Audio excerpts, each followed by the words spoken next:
You make a bunch of noise out here, so they have peace and quiet in here. Because there's no better sound than the squeak-free guarantee from Advantech Subflooring and Advantech Subfloor Adhesive.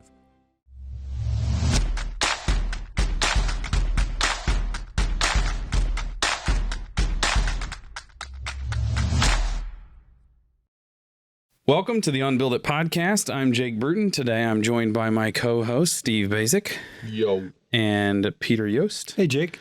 And today we're going to talk about a subject that is near and dear to Pete's heart, and that is getting old.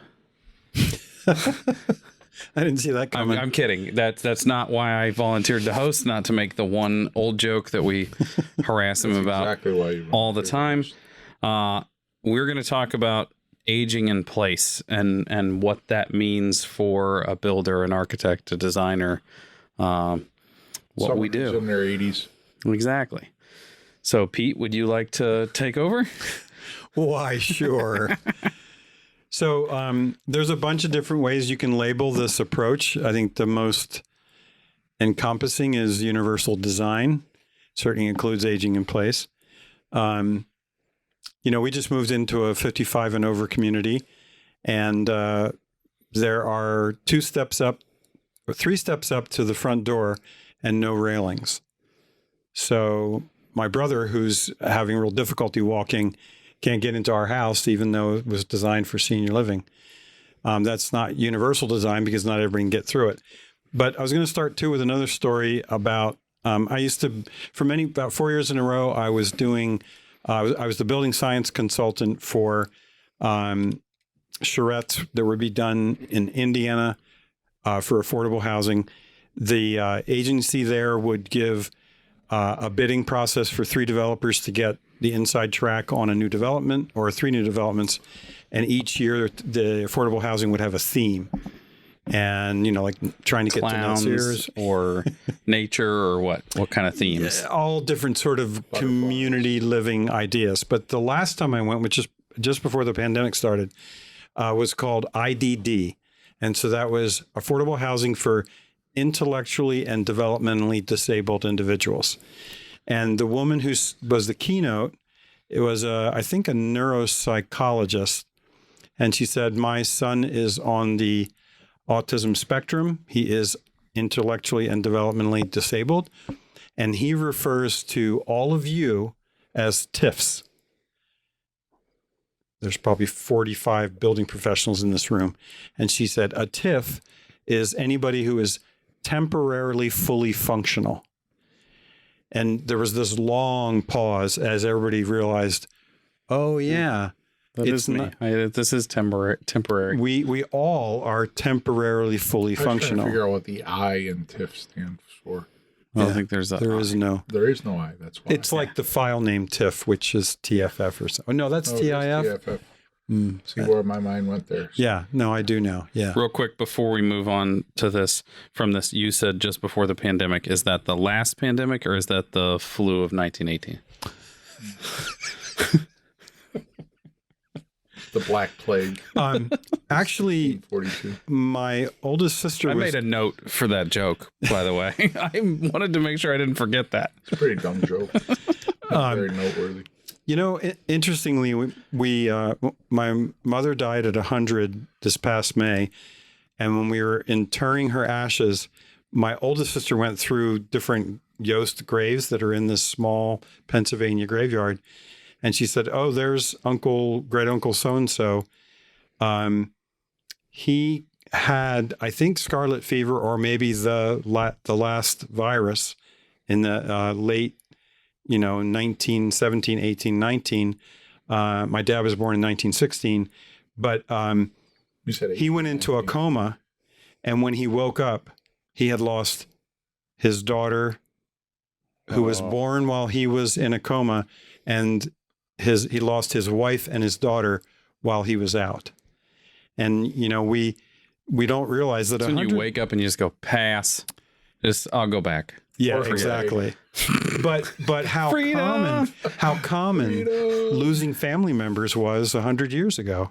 Yeah. Medicine just is we take it for granted. we take it for granted that they're going to develop a vaccine for us in 3 months or 8 months or whatever it is, when it took a couple of years until just this last round. Anyway. Yeah, I had a friend of mine a long time ago who's a college professor talk to me about life expectancy, and you always hear like, oh, the average life expectancy was 33. Well, that's because 90% of children died before the age of 6. If you made it to 33, chances are you could still make it to 55 or 60 or 80 even. Like, it's the children died, like they dropped like flies constantly, 150 years ago. And that's why life expectancies look weird. I was going for a walk in our neighborhood here, and there's an old cemetery at the corner. And I just went and looked at different tombstones. And one of the tombstones was, I think it was David Wiggin, died 1866 at the age of 95 years and 3 months. Holy cow. Imagine in 1866 being a 95-year-old. Yeah. Your cohort was pretty bloody small. Yeah. You're just sweaty all the time, walking around going, enough, enough. We forgot to tell you when we were headed here, we knew we were getting close. Do you want to tell Peter how we knew we were getting close? I think it's very mean what you're about to say. He's not being serious. We saw more than one person walking with a walker. So we knew we were getting close. This is Walkersville. Yep. It was like obstacle course fill out there. Just remember, you're a TIFF. Yes, exactly. You are a TIFF. So there we go. You bring it full circle. Bring it full circle. So if we're building long-term durable goods and the service life includes, for most of us, losing function, code be damned, we should be designing buildings for greater and longer accessibility to people that own them. And we don't do a terribly good job of that. And we're not necessarily about to make an argument that every house should have an elevator. Nope. But we are trying to make an argument that there are... An elevator? Half an elevator. Exactly. We're not making an argument that every house should have an elevator. But we are making an argument that there should be some thought process put into the idea of TIF. Well, I think this goes... It's more like... Not TIF. It's like when you have a hair stuck in your mouth. I'm not going there. But this really starts with Steve. How tough is it as an architect to design in? Very, very tough. Because when we say temporary fully functional, it could be intellectually, it could be physically. There's a whole bunch of different ways that we would need to broaden our concept of what how the home serves us. Yeah, it's when you said universal design, the thing that came to mind is like how universal do you want it, right? Because that spectrum is pretty darn wide. It is, right? Because you're talking, if you're doing a public library, for example, obviously you have to cater to the widest spectrum. Yep. Of universal design, which means somebody that's very healthy but maybe blind or deaf, which is different than somebody that can't navigate stairs or do something physical. And so can we agree that all of this gets applied the same way everything gets applied? It really is a house by house basis, a client by client basis. I have a house that's starting right now. They're saying, well, this is going to be our forever home. You had a house. I'm building a new construction for a client that's starting right now. It's 3 floors. Right. And it's 1,700 square feet over those 3 floors. There is no universal design in much of what's happening there if the inability to do stairs, that you can't get into the house. It's got a tuck under garage and a mudroom. You can live in the mudroom and go places in your garage. So we can't apply all the same things to that house, and they wouldn't be able to build a house on this lot without building it the way that they're building it because of restrictions. So there's a push and pull with every residence and every, design constraints from the clients. I think the reason the TFF struck so hard to this group was they started to realize we don't think about this at all. When you tell us intellectual development of disabled, we're just thinking, we have to design for that population. And what this kid is saying is, you are all destined to be part of my population, which is not fully functional. Yeah. So the question, Steve, is So you have a client. Maybe the most you can do is sensitize them to the fact, like, hey, if you're really serious about this being forever a home, what does that mean? Probably not the greatest idea, or Or a bedroom on the first floor at least, so that you have a ranch plus. When Christy and I were looking for a home in this area, you know how hard it was to find an existing home that had a decent sized bedroom on the first floor. Older New England homes that they're not designed that way. All the bedrooms are upstairs. So Steve, what I was going to say is though that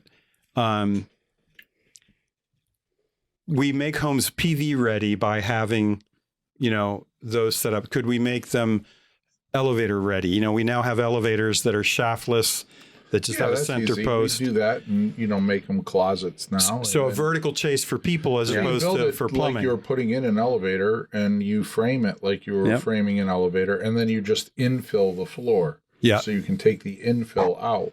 We had that on one. Yeah. And then you plug in closet over closet. There is pretty good guidance on this from the federal government, from HUD. And they have a term called visitability, which is the first step in accessibility, which is, could a person with less than fully function visit your house? Not live in the house, but visit the house. What does that mean? Well, it means a 3-foot corridor, some type of way to get up into the house, and then without a 3 steps? Or with steps? Well, maybe with steps, but configured to easily take a ramp. Because at my brother's house that he built and he designed in 1983, I think, it's not designed for getting up and out of there with a wheelchair at all, because the steps are too narrow. The hallway in the main part of the house is too narrow. The stairs are, there's a whole bunch of things he configured only as fully functional. But visitable means getting into the house, then a clear passageway to a 3.0 door on a bathroom.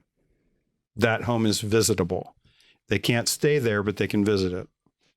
Visitable. I learned a new word today. I really, so like for 5 or 6 years, not too long after I took over the company, we did a ton of work for an assisted living facility in our market that they no longer had a campus. They had individual houses. And so you went to every house, and the people that lived there were grouped by need and ability. And it was a constant conversation about, well, no, this is a house that won't ever have wheelchair access because it's got 6 steps leading up to it. So we don't have to worry about the same clearances because anybody that's going to live here isn't going to have that sort of thing. But it was a total mind-opening experience for me, because you go in and the people in charge of the house go, well, we need this much space. This is the kind of chair that the 2 gentlemen that live here use. This is the kind of help that these 2 guys need. This is what we need. That has nothing to do with what ADA says. This is what we need. And it was just like, so it's a custom basis. Yeah. And I immediately started going, oh, I don't understand how I'm going to work towards this, like in regular life. Now, the 3.0 doorways, hallways, low barrier of entry, 0 entry showers, things like that, those are easy to latch on to, but it can be, I think we're headed towards that. It can be a lot more complicated than just those things. So visitable is a great starting point. And so is that going to be our first Pete's resource for the episode? Is the HUD layout for those? What's interesting is I worked on this project because the NHB Research Center, which was what it's called at the time, now it's the Home Innovation Center, they had a research home park where they owned probably, 10 to 15 lots, but they had built maybe a half a dozen or so projects. And they worked on a house that was going to be visitable, if not universally designed. And I got tagged in as part of that project, and I didn't know anything about the topic, but there was a guy who was wheelchair bound, who was a consultant. His company was called Barrier Free Environments. And he was an architect, and he was disabled, and he, this was his new area of expertise, which was self-imposed sort of, or not self-imposed, but it wasn't his, he didn't induce his own disability, but he certainly was living the perspective of how difficult it was to get around. So there's a HUD visitability set of guidelines. And so back to you. Very interesting. Back to you. How are you? Is this something that comes up? It comes up in every project. Everybody says, well, I want to, This is our forever house. Yeah, forever house, age in place, blah, blah, blah. And it is kind of customizable per project, because not everybody wants everything universal, right? They want a curbless shower, but they want the toilet in its own closet. So most people Unless you are have very a selective. 6 foot by 6 foot closet, that toilet's not going in that closet. No, the toilet's in a 3x5 or 3x6 stall that there's no transfer space. Yep. And when you try and say, well, it's really not, well, yeah, but we value the privacy over that. So people want it, but they don't want it all usually. Do you think that when you're talking to a couple in their 50s, that the conversation of TFF strikes a lot more resonance than if you're talking to a couple in their 30s? That's for sure. 100%. For sure. But I mean, look at you. You worry about it almost hourly. I hardly worry about it. But that's, I take care of myself. I'm in good shape. Walk every day 5 times.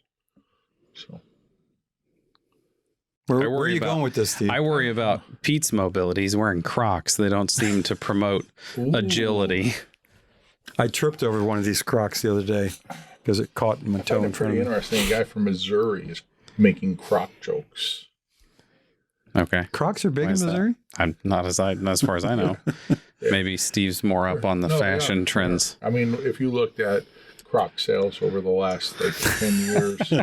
I think it's the crappy hotels that you choose to stay at. I think he's working on his own Croc now. Arkansas and Missouri topped the list in sales for the last 10 years in the Croc Interesting. market. But anyways, we should move on. But Steve, what I'm trying to get at is the one thing that I think is really cool about your practice is that you've always told me, just tell me what you want, give me my constraints, and then let me design it to those constraints. We're doing a lot more elevators, so people are definitely thinking about it more. But I'm trying to understand, some people want an elevator to say they have an elevator. Some people want an elevator because they're planning. And chairlifts are cheaper. Well, you know what somebody told me? Chairlifts are illegal in most states. That I didn't quite get. So are fireworks, but... Yeah, but we still shoot those off. That's a new title for one of our podcasts. Fireworks and chairlifts. What do they have in common? But, I'm trying to... It's always one of those things that you kind of hash out with the client on whether they're, sincere to the concept, or is it just like an additional label they can put on their litany of labels for the house? Well, what I was wondering is, people come to you for high performance design. Yep. How often do you see it as an opportunity to say, hey, part of high performance and part of long-term durability is designing for what's likely to happen? I mean, most of the projects, hallways, for example, I mean, by code, they have to be 3 foot wide, but I'd probably start out at maybe 45 inches. So they're somewhere between 45 and 49 typically. But that's because all of my bedroom doors are typically 32-inch doors. I don't do 30-inch, I do 32. So if you have a door that's in the hallway, it's 2.8. 2.8, but if you had... Instead of 2.6. If you have 2 jambs that are 5-inch jambs for trim and such, then you're at, 42 inches. So you're right there at a 3'6" hallway, just by virtue of using the wider door. So it kind of pushes you to all of that. And then, bathrooms, certainly there's a lot of space. I'm doing a house right now for a gentleman who's a quadriplegic. I tell him, you are a inspiration for the world. It is amazing what this guy can accomplish given the parameters that he has to operate within. And we're doing, I'm doing a beautiful house for him. And there's details that, the whole floor frame is sunk inside the foundation wall. Yep. So we got like 16 inches closer to the ground with the first floor. So what does that mean? It means that the ramp up to the porch and front door is 11 feet long, not 28 feet long. Yeah. So what is it? 1 in 12 is what you have to 12. Do. If you're doing it for a commercial building, I think it's 1 in 16. It's a little residential. It's like 1 in 12 is kind of the rule of thumb. When we did ramps in my brother's house, they ended up being 2 in 12, and you think it can't be that much different. It's a world of difference. Oh, it's steep. It's bike ramp territory all of a sudden. Yeah. It's until you have to actually control a wheelchair with a full-grown person on 2 and 12. You think 2 and 12, that's the roof I walk without even thinking. Well, yeah, you're walking on the roof, not. And if you don't do it often, it's hard. Like occasionally I have a client that I do all the work on their houses, but they also own a restaurant and we rehab that. And so occasionally it's like, okay, we got to redo the bathroom or go in and do this bathroom over or add a bathroom, whatever the case is. But there's so many, like in a public bath, there's probably 50 or 60 critical dimensions. Yeah. Right. Yeah. Because you see a paper towel holder on the wall. Well, it can't be higher than this dimension or lower than this dimension. Yep. The toilet paper hanger, everything has a high and a low and a distance from the toilet. Right. There's clearance distances in front of things, like you can't have anything in front of the sink for a 30 by 32 inch or whatever the number is. Yep. I always have to print out I had a one sheet 40-page guide and everything. Doors that push. It's like on the push side, you can only, you maybe have 6 inches. On the pull side, you need 18 inches on the strike side of the door. So there's all of these rules. Like it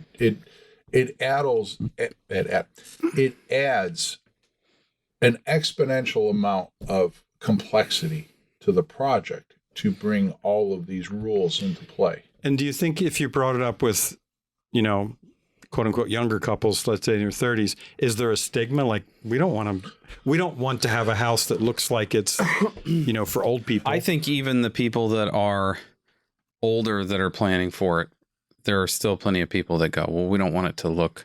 Yeah. We don't want it to look like a hospital bathroom. Yeah. Stuff. So how do we skip that? But it is, but the when you told me about that, the first time I heard it, it was huge. And I use that line all the time. We're temporarily fully functional, because I had a personal instance where I couldn't navigate stairs for about 4 months for a medical issue. And I was very fortunate. We had a full bathroom downstairs, and we had a bedroom downstairs in our house. And so in designing houses, people say, well, let's put all the bedrooms, upstairs and this and that. And I'm like, you want to put maybe just create an office. Put a closet in the office. Or something, so that if you had to, you can put a twin bed in the office for 3 or 4 months, because you don't know. And it's not about getting old. It could be you get in a car accident and like your leg is crushed or something and you can't walk for 3 or 4 months and you're using a walker and you can't navigate stairs. Well, the Murphy bed we have upstairs in Christine's office, it's a big deal that you can fold that up. You have a full office, and then all you got to do is, it's amazing that you can drop a queen bed, sleep perfectly comfortably, and it looks like an office when you fold the bed up. That's huge. Now, that panel bed was not exactly inexpensive, but the utility we get with that room is doubled. Yeah. So it makes a big difference.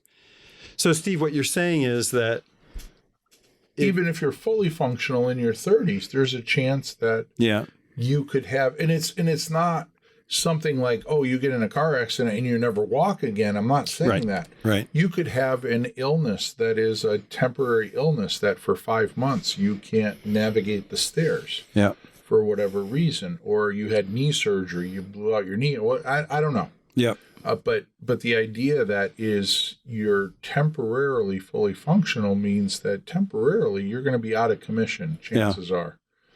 So I'm everything that we've just talked about. I'm kind of hearing like 3 categories. Are you hearing or listening? Both. Okay. I'm kind of coming up with like 3 kind of categories. One is access to the house. Mm-hmm. 2 is access once inside the house. And then 3 is like we need some key functions.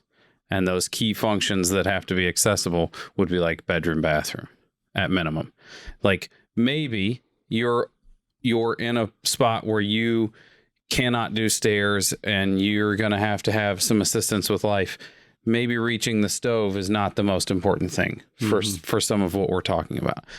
Obviously, on a person-by-person basis, maybe it is the most important thing to you. If that's the thing that's going to help you feel normal still, or feel like your old self. I don't mean normal in that way. I mean, like, feel like your old self.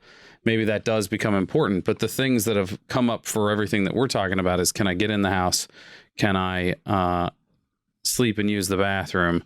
And can I navigate the house once inside? Those are pretty simple things for us to try to solve for, as long as people know that we're trying to make those little sacrifices up front, right? And it might be something that, okay, if you want the privacy, say in the owner's suite or the primary suite, then maybe you do put the toilet in the closet. But then maybe down the hall in the powder room, instead of it being 5x5, that room is 5x8. Mm-hmm. And so there's a space to pull up next to the toilet in there with a wheelchair or a walker or something. Or maybe we try to figure out where we could pull those 2 closet walls around the toilet at some point if we needed to, and it'd be just fine. Yeah. Well, so we've got some resources. We're saying that we can strategically sort of add key elements that sort of that increase the value of the home to a larger range of potential users. And then the other question I can think of is, do you bring this up on every project as, hey, look, I'm just checking in on... Yeah, I do. Yeah, I do. But I think it's just a discussion that you have to check off the box. It's sort of like when you sit down with a client, Stephen, to design, you draw boundary conditions on the building, its function, and the budget. And to help them with boundary conditions, you bring up all the topics that they should be thinking about, and a couple that they probably weren't going to think about. And that's then you're doing your job as a designer to give them the greatest chance for success, even if some of those are not things that they would have thought without your help. Yeah, and it's real easy to glaze over the things that make a house livable, right? Like everybody wants to talk about what makes the house look good. Yeah. Yeah. But what makes the house livable is, people can easily just forget about that discussion very quickly. Quick question for both of you. And there is no way, none of us will ever know the answer, but do you think the person that will live to 150 years old is born yet? Maybe. The first person. See, why you can't ever just say yes or no? Or because I don't know. Well, it's always depends. Or of course you don't know. I just said you don't know. But I'm saying, I don't have a strong feeling either way. Are you an intelligent guy? No. Develop an intelligent opinion. Are you two listening to each other right now? Well, he's not listening. I'm listening. What do you think? I'm done with him. I don't think so. No. You don't think they're there? Not yet. Not yet. I think there are other challenges that are going to... What's the oldest person that lived? Maybe 107, 109? No, I think there's 113 in that range. Yep. Okay, so, but you're still 30 or 25% away. Right. And 75% of the way. I think that a lot of our resources and focus is going to be distracting from longevity. By extension of life. I think there are other things that are going to be way more consuming of our intellect, our resources, our focus than... Like simpler Rubik's Cubes? Those damn things are... water. Yeah, I was thinking along the lines of... Like, how does everybody get resources? Get water every day? Yeah. But that's just my personal feelings. I'm throwing in one aging in place tip that we devised that I thought was very intelligent. The Prairie House. The clients they're planning on aging in place. They have all the things that we talked about. There's very low entry into the home, wide hallways, good access. and the conversation for, well, we'll probably need grab bars in our 0-entry shower at some point, so we should put in blocking.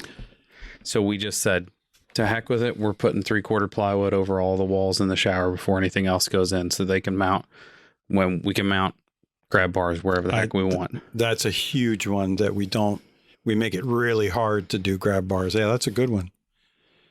What made you think to use 3/4 inch plywood? Just because then you can put them anywhere you want? It was the quickest way to cover the walls and make it wherever we wanted to do it. You don't have to think about it.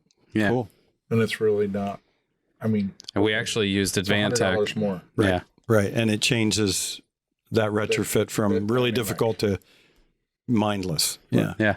That was one of the things that when we did a lot of work for that assisted living company, they would have clients that would still have a regular tub shower fiberglass combo. Right. And they'd go, well, we need some grab bars. Yeah. How do I do that? I can put some outside the shower. Yep. But I can't put any inside the shower. Yep. So cool. Closing remarks. Okay. We want to say thank you for watching. We want to say thank you for subscribing to the YouTube channel that has other content. We want to, or you want to? I want to, and I'm assuming that you're happy that we have. Okay. I'm with him. He's a fence rider now. All of a sudden, he's been so upset. The next podcast they'll come around, but I'm not prepared to say that. I want to say thank you for listening today as well. We do this because we think that we're providing some sort of value. We want to share. There's a lot of wheeze coming out of your mouth that we haven't discussed. I participate in this because I want to share the things that I feel like I've learned, and I hope that you find value in it. And I hope that these two are doing it for the same reason. Here. So show us some love, subscribe, download the podcast, check out the YouTube channel because there is other content on Tuesdays. Oh, can we talk about the other content? Can we please? Go right ahead. Tell this. No, you can't. You just lost your opportunity. Since your cell phone's not on silent. I shut it off twice already. It does. When we talk about aging in place, somebody who doesn't know how to make you've already crossed into no longer temporarily fully functional. Not going to talk about it. And on that note, thanks everybody. Thanks for listening. Bye.